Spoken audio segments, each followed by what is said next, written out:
You're listening to the Options Insider Radio Network, the home of the Options Podcast. For more quality options programs, visit theoptionsinsider.com or search for Options Insider Radio Network in your podcast provider of choice. Listeners can also access all of our programming through our mobile app available in the iTunes and Google Play stores. Select programs are also available via live stream at mixlr.com/options-insider. That's mixlr.com/options-insider. Don't forget to follow along with your favorite programs and submit your own questions for the hosts at twitter.com/options, stocktwits.com/options, facebook.com/theoptionsinsider, or via questions at theoptionsinsider.com.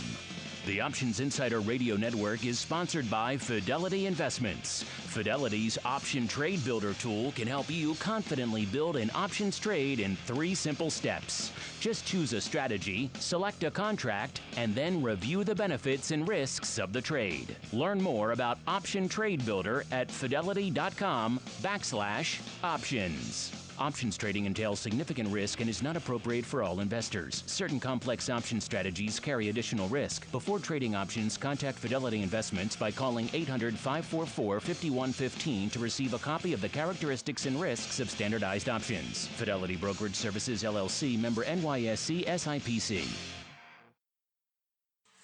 Welcome to Volatility Views, the premier program for volatility traders. Each week, we'll take a deep dive into the world of volatility with in-depth analysis, trading activity reviews, strategy breakdowns, cutting-edge education, and much more. We'll also bring you exclusive conversations with the traders, researchers, and asset managers who are reshaping the volatility landscape. If it involves volatility, then you'll find it on Volatility Views. And now, it's time to take a deep dive into the world of volatility. It's time for Volatility Views. All right, everybody. That music means it's time once again for Volatility Views, the premier program for volatility traders. My name is Mark Longo from the oldoptionsinsider.com, as well as, of course, from Ye Old Options Insider Radio Network. A lot of fun stuff popping off for the show. Of course, you guys can join it live every Friday, noon Central, 1 p.m. Eastern, or get it on the old website. You guys know the drill. The important thing is, however you listen, live after the fact, make sure you hit us up, questions, comments, insights. If you listen on the podcast, if you're so inclined, you want to give a review or two. We don't really ever solicit that, but if you're so motivated, you want to go there on your outlet of choice, whatever it is, and give us a review, we'd welcome that too. So have at it. If you have a question though, don't leave them there because we don't really check them that often. So your question will be very delayed. Send it in via the usual outlets, and we'll make sure to get to you.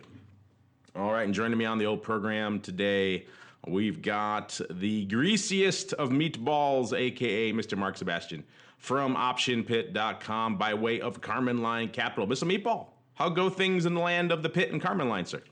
You know, it's good to be here. The world is great. I am watching today. Today, I put a little thing out on Twitter. For being down 1%, I can't remember a day where I've been so bored. There is zero volume. Nobody's trading. I mean, we might not get to half of the ADV today. There's just nobody there. It's just algos pushing things around. And I'm just shocked at how little is going on today for a day where, supposedly stuff should be happening. There just isn't. There you go. Let's break down what is happening then. The little that is. But you're right. There is not a lot on the tape. But there is a lot going on in the broad sense of the word. So let's break it down with a little bit of the old volatility review.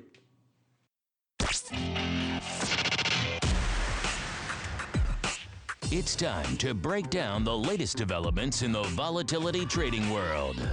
It's time for the Volatility Review.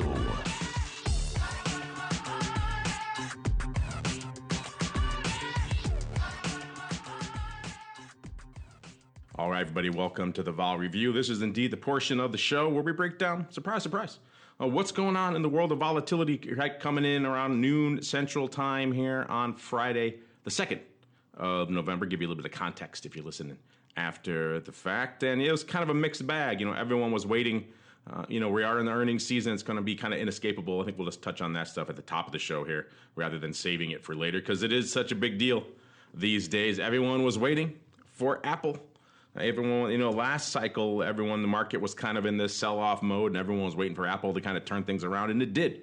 They blew the doors off it, and the market was back in rally-ho mode. Everyone was waiting for that to kind of happen again, even though we were in rally-ho mode ahead of Apple earnings. But they were hoping Apple would accentuate the positive, if you will, and keep things going. And they've been known in the past to be the spin masters out there. They'll no-sell their earnings until it happens, and they blow the doors off it. It's kind of a great deal. They've been doing it for ages, and the street buys it. So it's been great in terms of out there for bullish fans of Apple and everything else like that. These days, not so much. Apple coming in with some rough numbers here. Actually, not. I shouldn't say rough, but the market sure views it as rough. They are off. Let's see, they're off right now at about 7%, or about 15.5 handles. That's pretty much about what they dropped in the after hours as well. In case you're wondering, they're back below a $1 trillion market cap company out there right now. We're seeing interesting issues, and they missed on their shipment estimates for iPhones, and they also announced light guidance kind of going forward. Maybe also concerning to the analyst community out there is that they're changing how they report these things. They're going to give less transparency going forward, not more, which is never a good sign. They used to break down everything into buckets of here's iPhones, how many units of iPhones, how many units of iPads. They're not going to do that anymore. They're just going to lump it all together as kind of one net hardware number. And at the end of the day, less transparency, I should say, is never really a good thing, nor is it ever a strong bullish sign to the street. So that's kind of all of that is combining to weigh on everything Apple out there. Their phone sales were good. Their average selling price was also very good for the iPhone. But then again, they kind of playing a little fast and loose with that as well because they came in with a much more expensive phone. So that helped, even though the unit sales were pretty much flat year over year. A more expensive phone selling the same number, going to be a higher average price. So that worked out in their favor a lot more. They're about almost $50 more per unit than what the analysts were expecting, which multiplied times millions of units, that's actually a decent amount of money. So a lot of interesting things. Mark, maybe let's start there. Obviously, Apple is kind of leading the way. So give us your thoughts on that. I'm sure your crazies in the pit chat are trading it up like nuts out there. And then what else is catching your eye out there, sir? Yeah, I was shocked at how Apple ended up moving. I think a lot of people were looking for a kind of a much stronger move to the upside than at the downside. More of like what happened with Facebook, where sentiment's been so bad in these names that I think a lot of people were just kind of assuming that Apple would go up. And then they came out and said, we're not going to give you any information, and we've got better things to do than to make your job easier, and we're lowering our revenue guidance. So needless to say, the market was super, super happy with what Apple came out with. Yeah, we had another one of those weird days. By the way, Mark, I think if you have a headset or something, it's rubbing against something there. So just I don't want to give people a static shock who are listening to the show there. But yeah, one of the things we started off the day kind of in mixed territory, as we have quite a bit these days. With depending on the index you're looking at, it was a different story. The Dow was up pretty firm, actually, a couple of hundred handles. The S&P was kind of in that kind of nebulous range, and the Nasdaq was firmly to the red. Now, as the day has progressed here, pretty much all the major indices are in the red, pretty much at 1% off or more. S&P off about 1.3%. The Dow off about 1%, so giving up its gains and then some to the downside. And of course, Nasdaq leading the charge to the downside, off about 2%. Our old friend VIX Cash up about 2 handles or so. So right about 21 and change, 21.34. That puts it pretty much fairly in line with an interesting week here we've had out in VIX Cash land across the week. Before we get into all that stuff, let's also we just wrapped up on October, and of course the first Friday of November means there's non-farms as well. There's a couple of things we were speculating, Mark. We're kind of holding up that VIX futures curve, keeping us super backward. And one of them was non-farms, of course. That number coming out this morning, the economy adding about 250,000 new jobs in October. Unemployment also still at that pretty much 50-year low of 3.7%. Again, so much for that transitional unemployment used to teach us of around 5%. Guess that's not a thing anymore. Annual wage growth topping 3% for the first time in nearly a decade. Economists were averaging about 200,000 jobs adding, so 250. That's pretty robust. Job growth also pretty robust, 212,000, up from 182,000 a year ago. Again, in spite of low unemployment. So all these things kind of flying in the face of traditional economic thought processes. Also, interestingly enough, everyone's been talking trade war of late. The whole idea behind that, the whole impetus ostensibly behind it, in addition to domestic politics, of course, was also to ostensibly close that deficit with China that we have in terms of trade. And yet the numbers are out for September, and the exact opposite happened. Trade deficit increased to 1.3%. That's a 7-month high, with imports setting a fresh new record. So all this talk about trade wars, we've always said many times these things never really work out as intended. They always have all sorts of unintended, unforeseen consequences. I think we're seeing some of that out there right now. Mark, any thoughts on non-farms and kind of its impact? Were you in the camp? I know you were thinking Apple was one of the things that was boosting that front portion of the VIX curve. I know and non-farms was another. What are your thoughts on how it played out? And I guess kind of when we're seeing a sell-off in the market, but kind of a whimper in the vol space as a result. Yeah, there's no vol movement, but I would say that the interest rate market is reacting to what's going on. If you're looking for where is things, it's the interest rate market. I mean, TLT is at a new 52-week low today, which means the yield curve is starting to grow. You gotta wonder with what is what's going on due to the Fed's little plots and things, and I just feel like the price action and kind of some of the things that people are worried about, you got to wonder whether the Fed is gonna still raise in December, or whether they raise in December and then lower their plot estimates going out. I like that, plots and things. You've been hanging out with that diehard Maine libertarian, Mr. Rock Lobster, too long. He's starting to infect you. Plots, the fence I know. plots. Well, I like that. So there's some out there who will agree with you, including all of Zero Hedge. Yeah, he is like Andrew is Zero Hedge. We call him the Zero Lobster because he's basically the Mainer version of Zero Hedge. That's why he lives in the bunker in Maine, right? Exactly. So I actually think, he's been really concentrated and fixated on the election on Tuesday, and I don't think that matters one stinking bit what happens to the vol markets. I just don't think anybody cares about the upcoming election in any way, shape, or form. And I'll tell you why. So let's say that Republicans win. All right?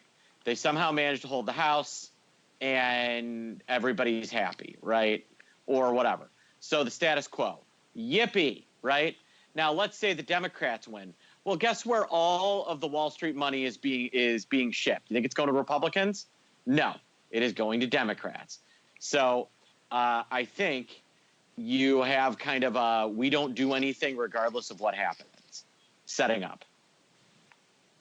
Yeah, it has been interesting to see kind of all this play out, because it's kind of the mystery. We've been talking about this for a while as we're going into a little bit into the show here. VIX futures still backward, not quite as juicily backwards, to use a technical term, as they were. The cash hovering right around 21.5 now, so getting a little bit of a lift, kind of increasing that backwardation. It was a lot less coming into showtime.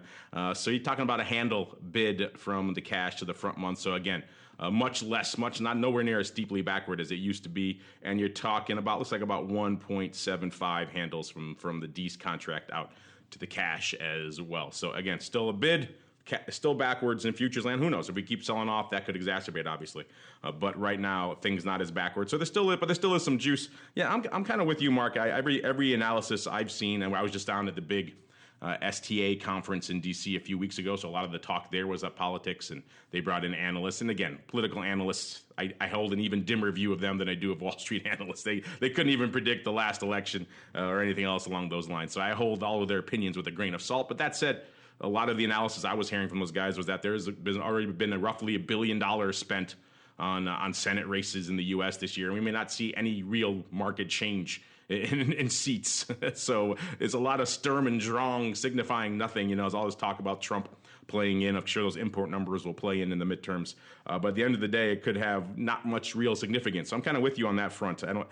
That being a huge structural driver of volatility, that being what keeps the front portion of that VIX curve backward for the foreseeable future.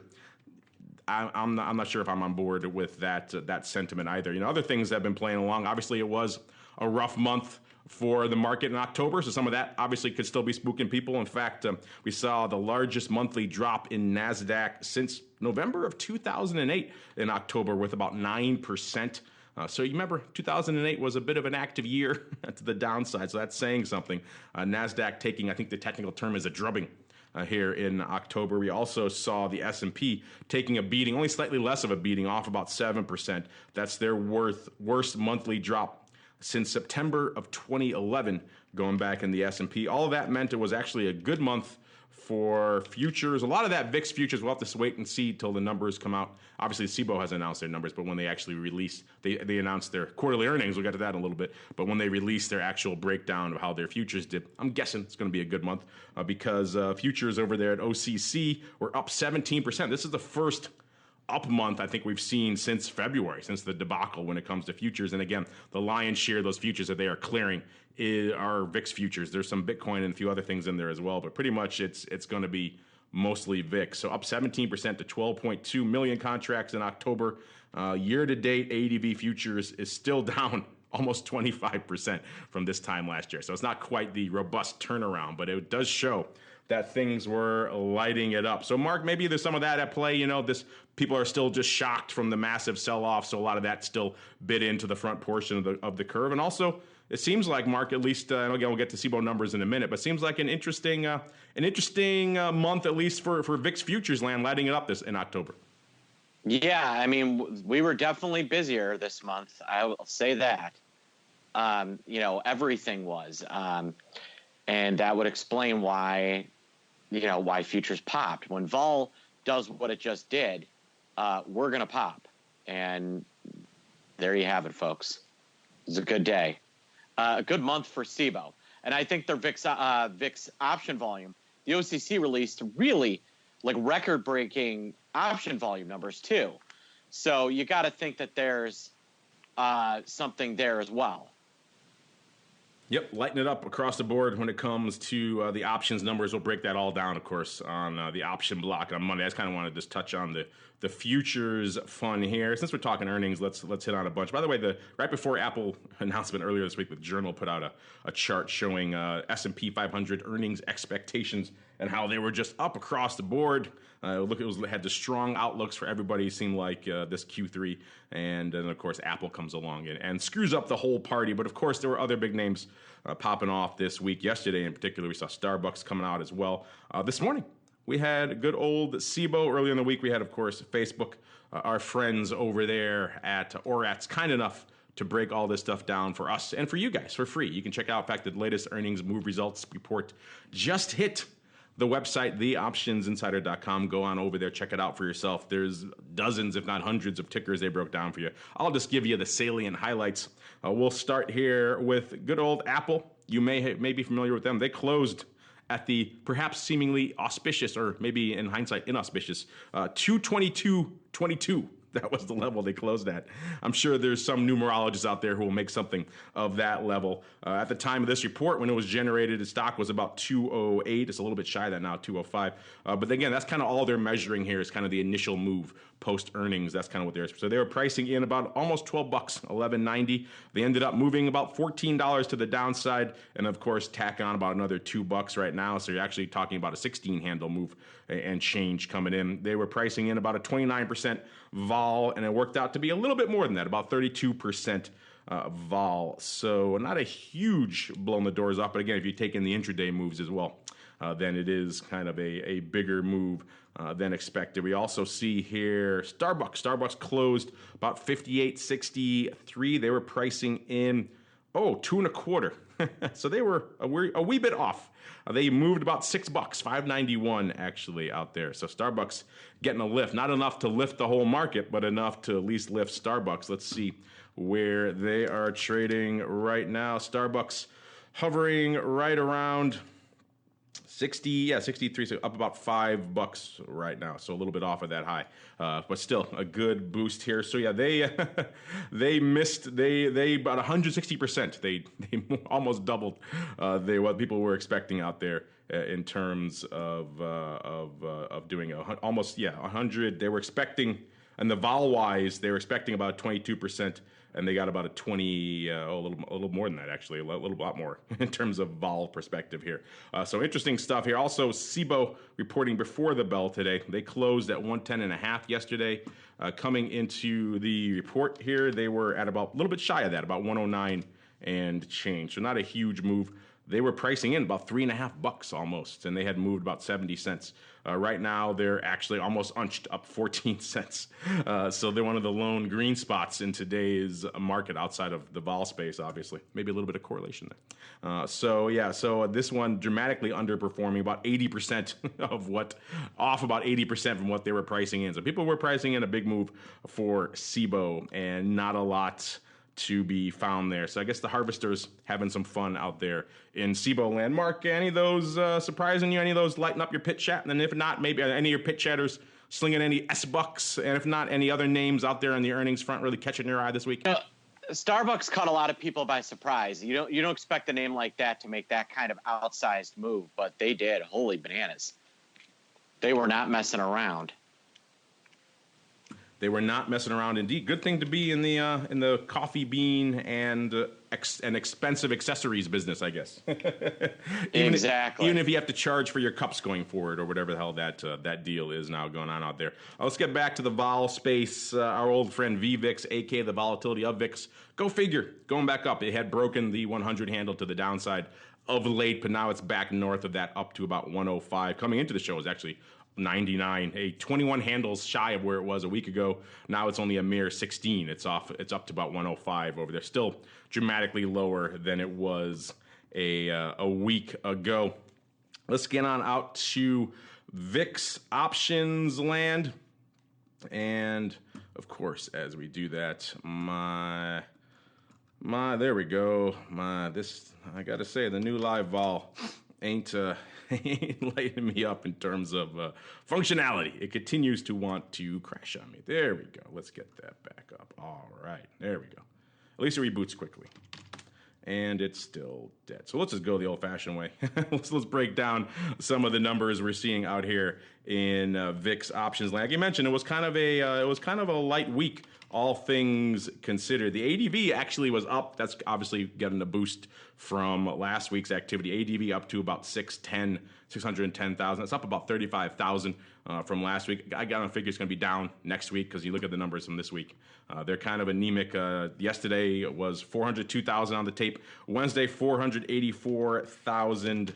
Tuesday, 413,000. And Monday, the big day, a whopping 485,000 out there. Call to put also come in quite a bit, 2.4 to 1. So dramatically lower than it was, even not too long ago here. All right, there we go. Now it's working again. 21 and about 2140 out there in VIX Cash land. So up a nice 2 handles or so. I won't give a percent, given how just offensive that is to so many, even though it is kind of fun to say it out there. And today on the tape so far, like Mark mentioned, not a heck of a lot really catching the eye. Even though volume's getting a little bit better now, about 341,000. It was 100-something thousand. After the non-farmers, it didn't seem like things are going to really take off. ADV at about 610 or so right now. Today's volume about 2 to 1 calls over puts, kind of in line with what you see in usual VIX land. Let's instead move over to break down the big stuff, the top VIX positions, the top VIX options, strikes, positions. Call them what you will. Let's go in inverse order again, because that's always fun. Let's start at number 10 of our top 10 list. Today it is the D's 20s with about 146,000, taking our number 10 spot. Number 9, the Nove 13 puts, that 13 strike, ever popular, 151,000 over there, followed closely, or I should say led closely because they're going in reverse order, by the Nove 14 puts, $155 open on that strike. Up to number 7, the Nove 21s, 158,000 contracts open there. Number 6, the next put on our list, the Nove 15 put. Nice little juicy Nove put strip, 15, 14, and 13, 165,000 open there. Number 5, the Feb 37 halves. This is a part of that roll we were talking about earlier in that trade. Someone liking those 37 halves. They're still open. So clearly they still like that strike there. Number 4, the Nove 26s, 202,000 open there. Number 3, our old friend, the 30 strike, still on the radar. The Nove 30s, 207,000. Number 2, the D's 37 halves. That Feb to D's, spread there, roll. I think it was coming down some of it in D's as well, and then going up to down to Feb. It was all kinds of funky stuff going on. But D's 37 halves also open 229 to almost 222,000 open there. And our top VIX big position coming into today's show, the number one with a bullet trade, or I should say position out there really, the hot strike and option in VIX land this week. The Nove 20s, 242,000, holding down our number one spot. Total of about 8.2 million contracts open, about 5.8 million on the calls, and about 2.4 million on the puts. Mr. Meatball, anything out there catching your eye in VIX options land this week, sir, in this kind of relatively anemic week? We saw a lot of VIX call sellers throughout the day. I was actually surprised. All week it was, I've got this call to sell, I've got this call to sell. And a lot of the downside put buyers, they're kind of putting on the reverse risk reversal, if you will. And, I don't totally blame it. I get why you might be interested in something like that if you were a trader, right? I mean, clearly vol is vol's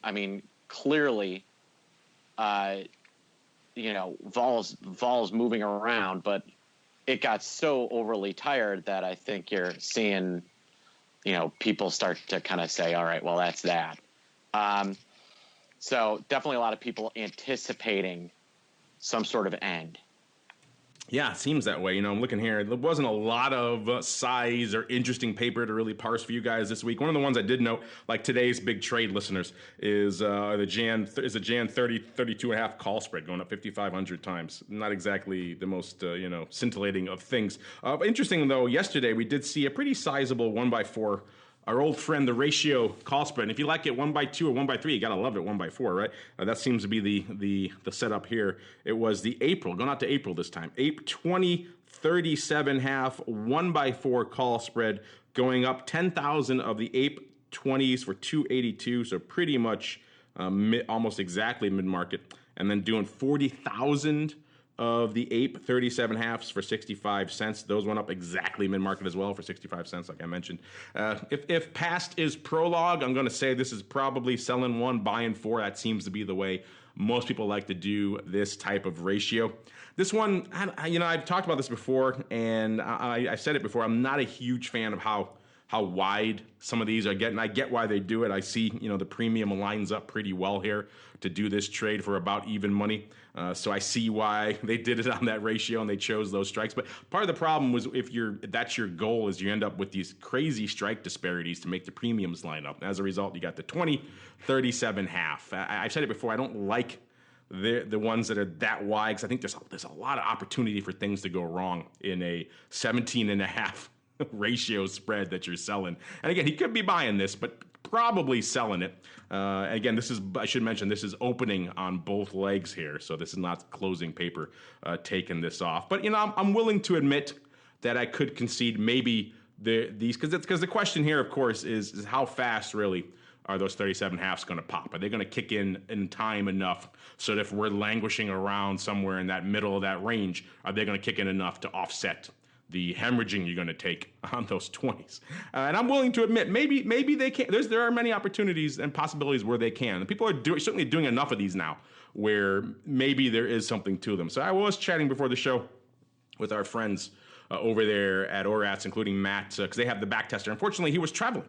He was on a plane to California, actually, but he was still willing to try to run some analysis for me on this spread. We couldn't get a full back test done. Maybe we'll look at it next week. But he thought it wasn't too terrible. Again, kind of the same thing I was saying. You do need that aggressive pop. Really, everyone knows VIX outperforms to the upside. That's why you're doing a trade like this. So you need to have a nice aggressive pop, really, to have those 37 halves kick in. I did some cursory analysis right before the show. Our high earlier this week when the VIX Cash was hovering around 25 level.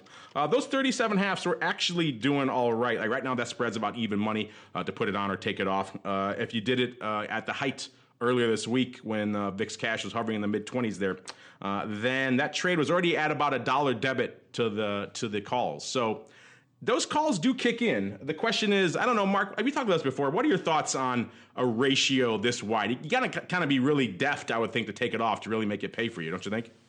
Yeah, you've got to make this is something you do on like a bond portfolio or something like that where, you're really just insuring against an all-out calamity 2008 type of deal, right? That's it. That's the only really use case I could see. I mean, it'd be hard to trade this actively. I mean, you'd have to really babysit this thing. If you were just trading this alone as a purely speculative tool, which I agree they're probably not. They've got something else lurking to do, and that they're trying to get even money protection against an explosion to the upside. I get it. That makes total sense. So I see it from that perspective. But obviously, our job here is to analyze the options portion. If you're out there thinking, I want to do this myself on a smaller basis, 10 by 40 maybe, I would caution you to be cautious of that. This is the kind of trade that it could work out your way, but there are many more scenarios I think where it could end up being very damaging. And again, you got a 17.5 spread there. That spread could go against you very far, and those 37 halves could potentially not kick in enough. If the VIX doesn't move the way it needs to, it could potentially not kick in up. You know what? I'm gonna run an official back test on this kind of verticals. Because again, if you're the active retail guy, you don't have that crazy bond portfolio or something else you're trying to hedge. So you're not looking maybe for that crazy explosion hedge. Maybe you want just the actual trade itself. In which case, yeah, that's not the way I would go. Let's go out here. I just wanted to bring that one up because these spreads are getting wider out there. The ratios. We started off 1 by 2, very tight. Now they're getting 1 by 3, 1 by 4, and much wider out there. So clearly the use case has expanded. The embracing of that trade has expanded to other categories, other people out there, ahead of and aside from just the speculative people out there. And when that happens, it's always kind of interesting to see how these things line up. All right, let's go out to, let's see what we got here. VXX, our old friend, hovering right around 37.5 right now. It's up about a handle and a quarter or so, or 3.5% for all of you out there who get offended by such things. Let's see, it's about 3 points lower than it was this time a week ago. So it was about 40.5 a week ago. Excuse me. Right now, out there, the ADV hovering at about 310,000 contracts. So it's kind of been another decent pop out there, at least ADV wise, for VXX. Did some paper yesterday, about 350,000 hitting the tape yesterday. Only 203,000 on Wednesday, 277,000 on Tuesday. Monday, 272 on both days out there. So interesting stuff out there in terms of top positions. We know the number 1, number 2 are, interestingly enough, Mark, there has been a bit of a change on the top 3 in VXX land. Right now, it used to be the top 3 were, of course, the Jan 10s, which Mark owns about half of those, 210,000 open right now. Number 2, the Jan 15. These are puts, of course. The Jan 15 puts, also have been number 2 forever, 82,000 open there. And number 3 was always the Jan 5 puts with 70,000. It seems like we have maybe a bit of a vertical, or maybe just more paper piling into these strikes. Either way, the Nove 32 puts and the 34 puts have now usurped the Jan 5 puts, take the number 3 and number 4 spots respectively here. No 32 puts, nearly 80,000 open on that strike. That's a decrease. They've actually closed some paper. They've closed 18,000 contracts on that. So there actually were more going up here this week. And we also see the Nove 34 puts. Let me just see if I can pull these up here really quickly. Yeah, it's about 78. Only 500 of these bad boys trading, the 32 puts trading here in Nove this week. Let's see, a big print went up. Quite a few of these traded on back on the 25th, so right about a week ago. So 92,000 mark of the Nove 32 puts traded back on the 25th when the VXX was right around a little bit higher than it is right now, 37.87. These things are trading for about 50 to 60 odd cents, bringing up the OI for size.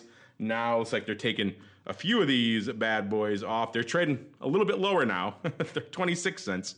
And then the 34 puts, those also, let's see, those traded, the 73,000 open there. Those also traded on Wednesday, 46,000 traded on Wednesday as well. Those are trading around $1 to $1.35. Those are now for 75 cents. I don't know, Mr. Meatball, what are your thoughts on these people piling into these near-term Nove puts here? Near-term downside puts in VXX. I actually saw that trade go up. It was done as a 1x2. So a customer bought the 34s, sold the 32s, 34,000 by 68,000. It was a massive trade, and someone clearly expressing their bearishness on November, and. You know what? If you look at the price action that we've seen, think about this, Mark. This morning before the markets kind of fell apart, VXX was 35.5. I know it was getting there. I'll see what it really was. So you are not in where we were looking was not exactly insane, and where this stuff traded was not nearly as nutty as you might think. Yeah, these puts, the 34 puts were 60 cents early this morning before they got bid up now. So you said they sold one, bought two?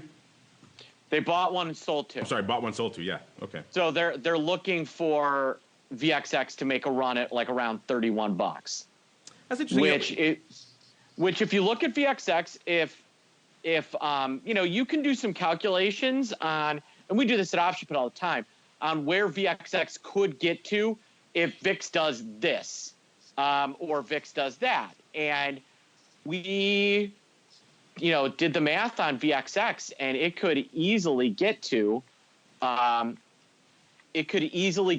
31 if the VIX just goes to like 14 or 6.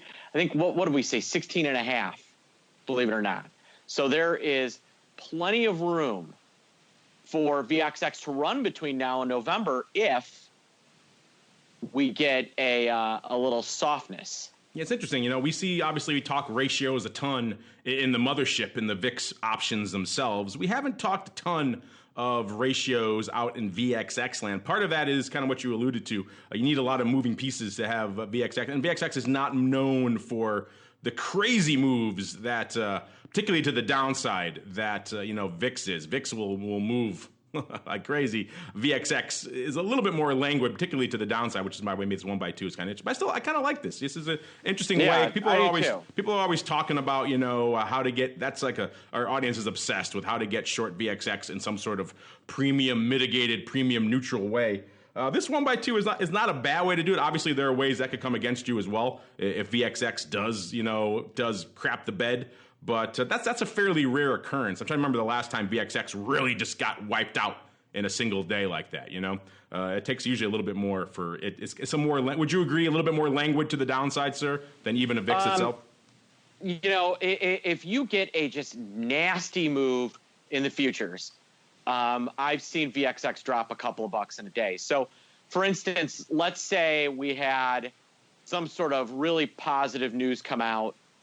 Let's say we come in on, let's say Andrew, the election lapster, is correct, and we just get the most insane earnings you've ever seen, or the election goes perfectly, and the market's really happy, and we see VIX go from 18 to 15. You could see VXX drop a couple of bucks fast, but probably not like the insanity that a lot of people tend to look for. Yeah, I'm sure a lot of people would love it to go aggressively to the downside, but it doesn't. It tends to underwhelm sometimes from that perspective. Says the man who owns, at least the meatball, who owns all of the Jan 10 puts out there. Let's move on to hit some commodity and related products, and we'll get into some of your questions here as well. Crude vol, you've been watching crude. Crude has been kind of taking it on the chin. It's off down in the low 60s out now, right now 63 in terms of WTI out there, which is about 12 or so handles off of the recent highs. Vol, not surprisingly, up about 3.5 points out there in our old friend OIV, which is the VIX of WTI. You can go, OVX, USO as well. But I like the WTI flavor as well because it ties in what we talk about on TWIFO every week out there. And that shouldn't surprise you if you're listening to that show because the bid has been out there skew-wise, has been to the puts for a while. So we're kind of just moving down that curve. Vol getting a little bit richer out there as a result. The opposite going on in gold land. Gold not really getting maybe all the love that people were hoping for. Of course, a lot of this week's market rally taking off that need for the flight to quality. Today, maybe it's changing that. I haven't pulled up gold today. But the vol is off 12.25 out there in GVZ, which is about 1.5 points lower than last show. So gold vol, we said this before, is always very short-lived, at least of late. And that's yet again what's going on out there. Gold vol catches a bid, and you got to catch it quick before it goes away again. It's a very fleeting. It's like a little fleeting scared rabbit. It comes out and it sees a bird flying overhead. It goes right back in its hole again. That's kind of the analogy I make for gold vol. Since we're talking commodities, this gets lumped into the commodities. It kind of belongs in the other category, but we'll get to that. This is, of course, crypto. You guys have been talking about, crypto vol and how low it's been of late. It hit a low recently. I think Bloomberg was writing about it a few weeks ago, how low Bitcoin volatility is. And it is, it's one of those things people joke about, oh, Bitcoin is super volatile. It's got to have a 10,000 volatility. Actually, even at the, most of the time it was hovering around a 60 odd out there in the front month vol. It got down to almost about a 40 recently, a few weeks back. That was kind of a new low out there in Bitcoin land. It's been moving around a little bit since then, so it's kind of bumping up a little bit. But Mark, I'm curious, this is kind of an endless debate out there. I'm curious to get your thoughts on this as well. I got some data here in front of me that gives me the answer, which is interesting. But people argue whether crypto is kind of like a digital gold, so therefore it should be a digital flight to quality, so therefore it has an inverse relationship to broad markets like equities. And there are others who argue out there who that's not the case and that it's actually, not correlated at all. Which camp do you fall in, sir? Or maybe there's a third camp that's just crazy town. Well, I think it actually correlates way too much to equities for what it's supposed to give you. I don't find Bitcoin to be very, very useful as a general market hedge. I don't think it's going to do a lot for you, unfortunately. I'm looking here at the numbers. These are from our friends over there at QuickStrike. And now this is obviously on the Bitcoin contract listed on CME versus some of their contract on there. So it's not just the pure, underlying you're going to see like a Coinbase or things like that. So take it with a bit of a grain of salt, but still the data is interesting and compelling. And, we did see a few moments there where when the market was really hitting the bed about a month ago, we saw Bitcoin take it on the chin. That seemed to give people some argument. Maybe even myself, I was kind of paying attention to that a little more, saying, oh, it looks like maybe it's a little more correlated than we think. But that turns out to be an aberration. I've been going to, talking to a lot of people lately who are deep into the crypto hole, and they've been arguing, some of them have been arguing vociferously to me that Bitcoin is really not the inverse correlation. It's kind of more of a non-correlated asset. And this data here from our friends at QuickStrike actually tends to bear that out. The correlation is pretty much negligible for most of the products out there. The product that actually has the highest correlation, which is a negative 0.18, that is actually to gold. Go figure, it kind of gets lumped in that category a lot, so that probably makes some sense. Silver right behind it with 0.16. Then we go down to the next highest is actually, to the E-mini is 0.15, still pretty negligible correlation. To the Nasdaq, it's 0.10. In fact, it has Bitcoin has a stronger correlation to lean hogs of 0.12 than it does to the Nasdaq. So there you go. It's not a Nasdaq correlated asset. It's hogs correlated. That's what we need. That's the takeaway here. It's the hogs, the well-known hogs to Bitcoin spread. You trade that, right? Interestingly, one of the guys I know that's pretty active in Bitcoin is a lean hog trader. Really? See, he probably accounts for half of this correlation in and of himself. So there you go. I was wondering plausible. I was wondering how that came to pass, and now I know. I'm glad you could solve that mystery for me. So yeah, we'll tweet out this chart. We'll retweet it. The Quick Strike guys actually charted it out. You could see for yourself out there the data, but it is surprising. Ags, metals, energies. You pick your product category, equities. The correlation is kind of negligible. Again, the biggest is for gold, and that's kind of really about it. So those out there who are looking for some sort of inverse correlated asset, it certainly is not that. So don't come to it for that. It's kind of its own beast, which can be a good thing. If you want that in your portfolio as a non-correlated asset, that's certainly a good thing. If you want it as a flight to quality inverse correlation, perhaps not so much. So buyer beware. But that's the case with all things crypto. Pay attention to what the heck you're getting. Speaking of paying attention, we're going to start paying attention to you guys now because it's time to open up our volatility voicemail. It's time to share your thoughts and opinions with your fellow volatility traders. It's time to check the volatility voicemail. Make your voice heard by dialing 779-669-4VOL. Posting a comment on the optionsinsider.com, sending an email to questions@theoptionsinsider.com, or posting your questions to twitter.com/options or facebook.com/theoptionsinsider. All right, everybody, welcome to your segment, the Vol Voicemail. Let's see what's on your minds, what's occupying your brains.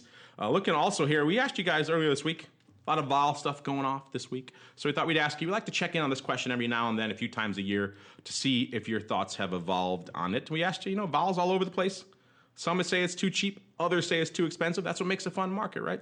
Either way, we know you guys want to trade it, so how do you do that? What's your weapon of choice when you're out there trading this wacky, wonderful world of volatility? Gave you 4 choices.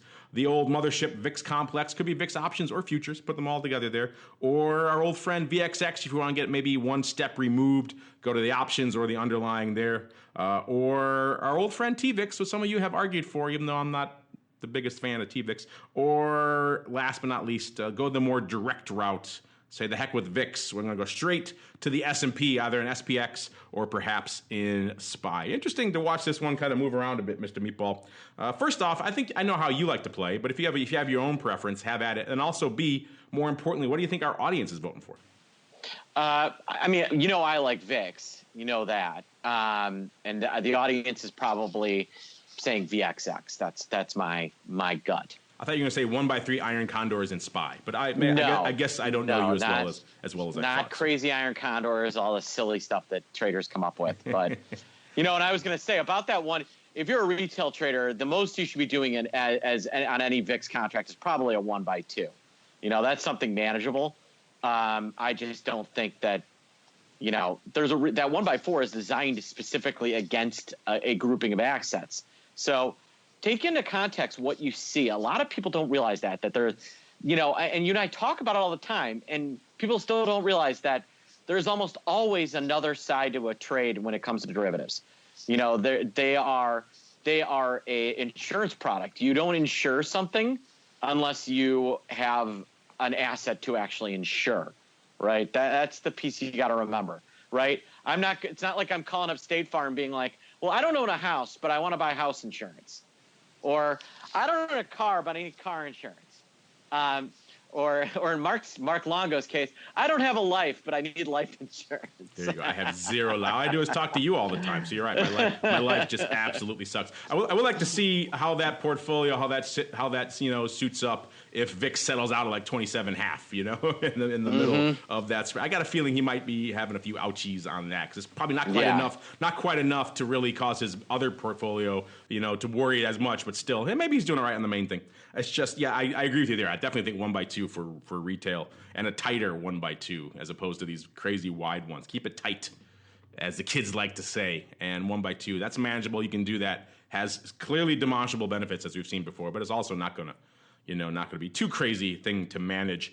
Let's see here. Going back to our audience poll, 50%, Mr. Meatball. So a clear half saying they like SPX or SPY to trade vol. Oh, yeah. I like that. Yeah. Our savvier audience out there, that's at least on the SPX end. Only 28% coming for the VIX complex, sir. Kind of interesting. Maybe some of the recent headlines having to do with that. I don't know. That's a lower number than I thought. And then 15% for VXX and a paltry 7% for the last of the Mohegans in the inverse space, the TVIX. Let's go to, let's see, what else we got here. Let's see.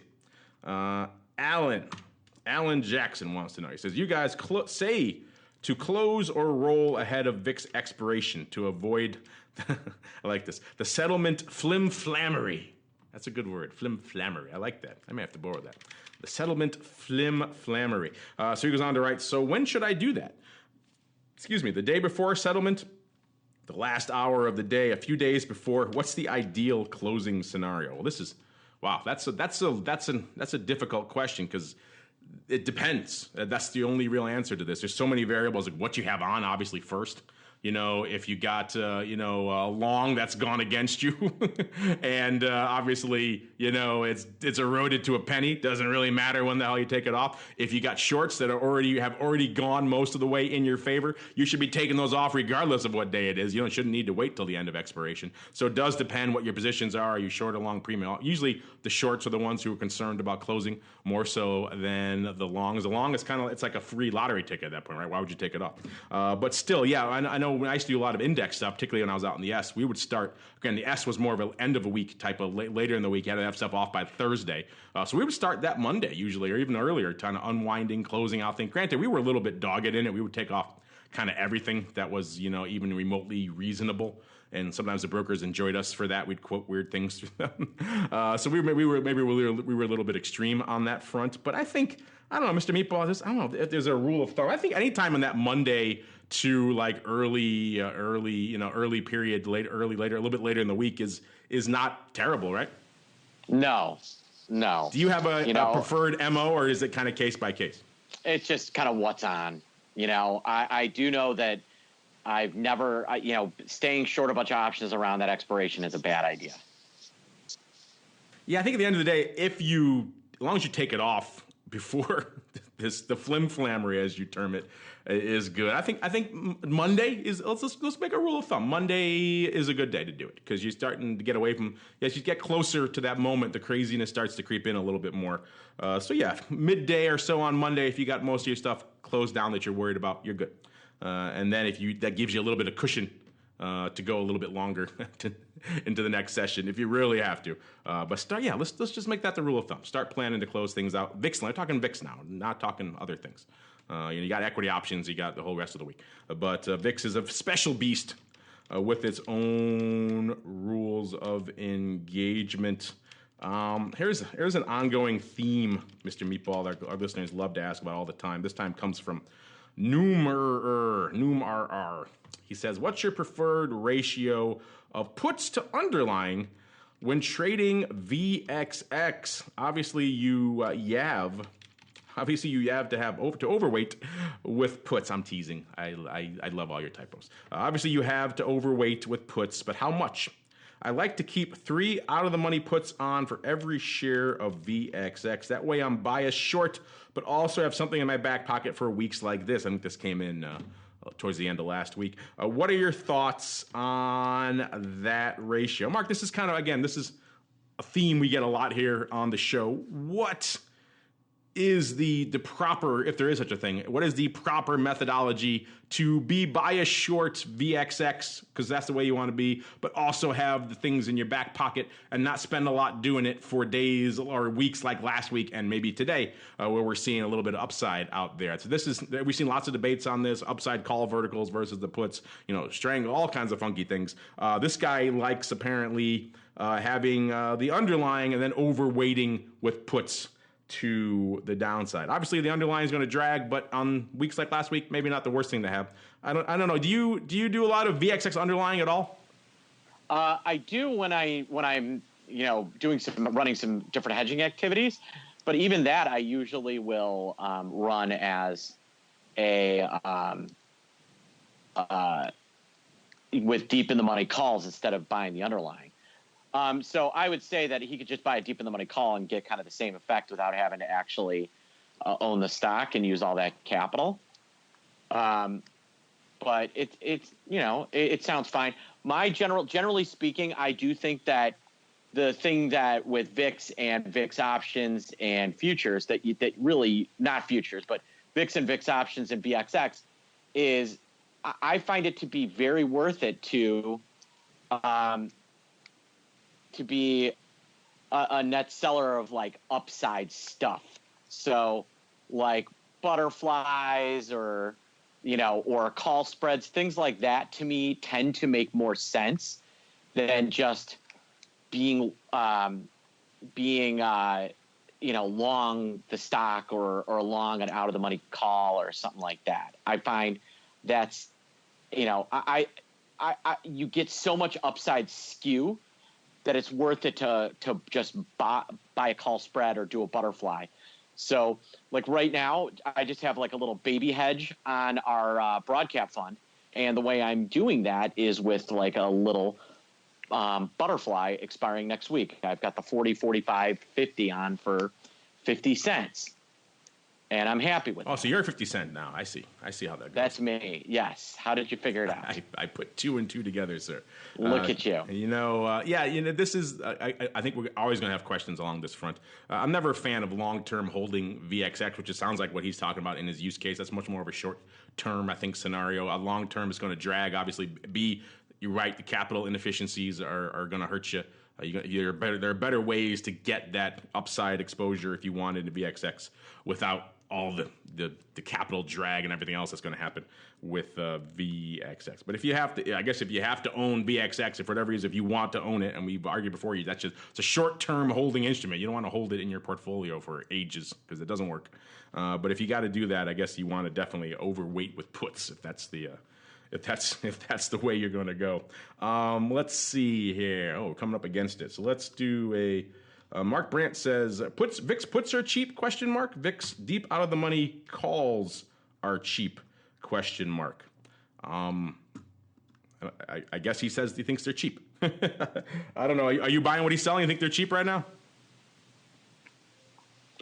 No, I don't think they're cheap. I don't see any. VVIX is expensive.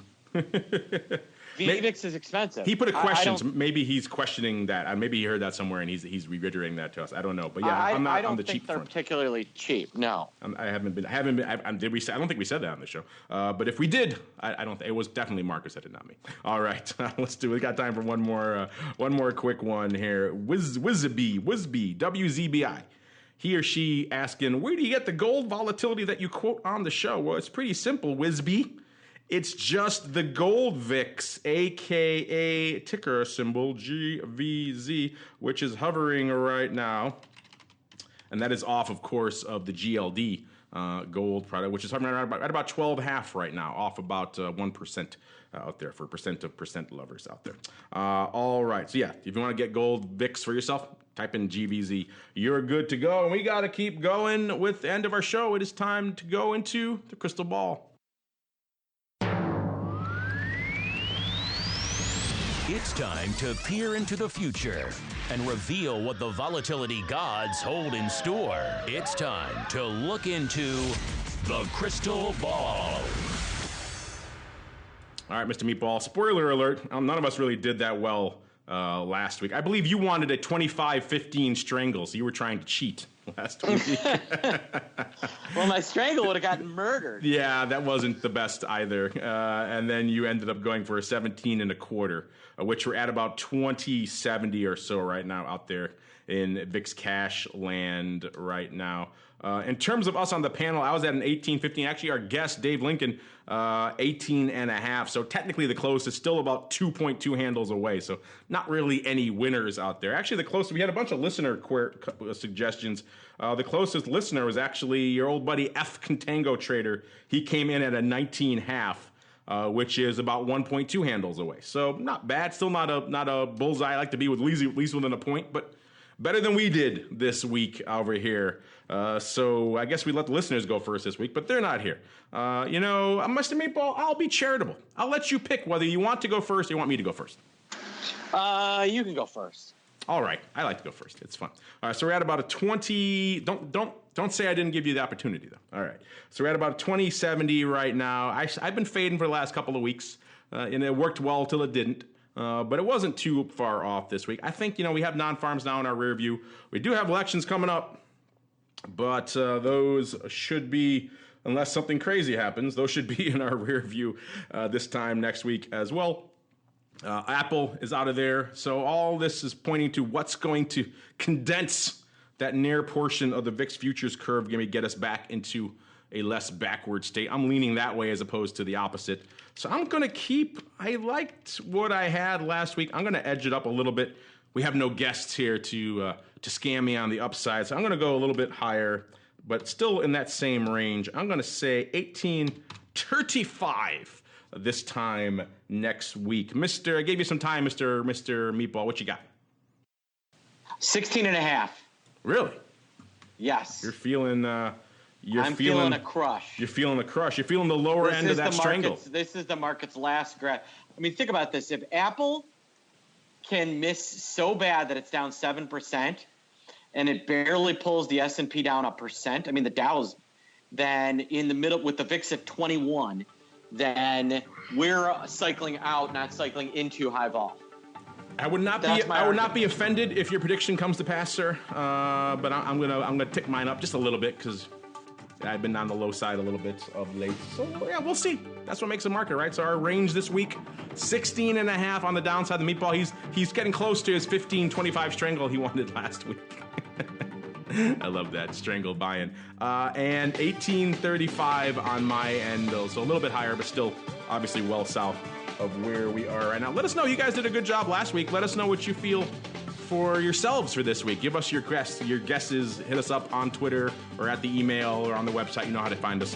And make your voices heard. If you're listening live, you can do that too. Otherwise, let's go back around the horn. Let's start with ye old Mr. Meatball. So what's cooking in the land of the pit? Yeah, we're having ourselves a great time here. We're getting ready to do a weekly options course in the next couple of days.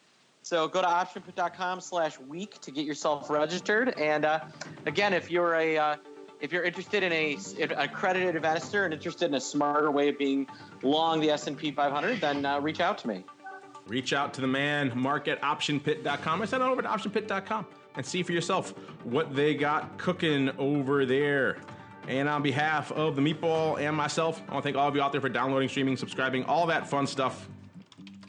And we'll see you next time for more Volatility Views.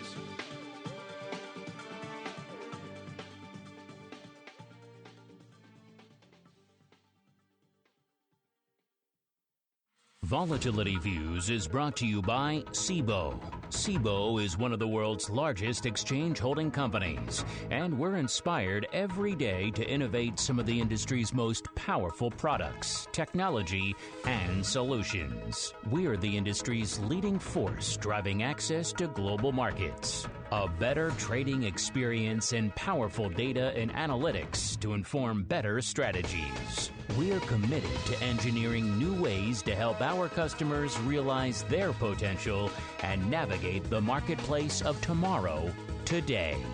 Visit Cboe.com. That's CBOE.com to learn more about our expanded offerings.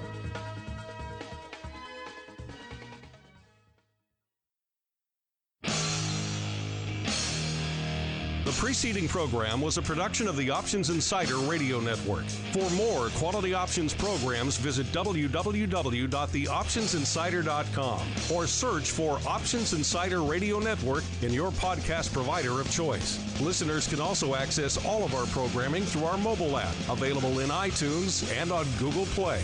Don't forget to follow along with your favorite programs and submit your own questions for the hosts at twitter.com/options, facebook.com/theoptionsinsider, or via questions at theoptionsinsider.com.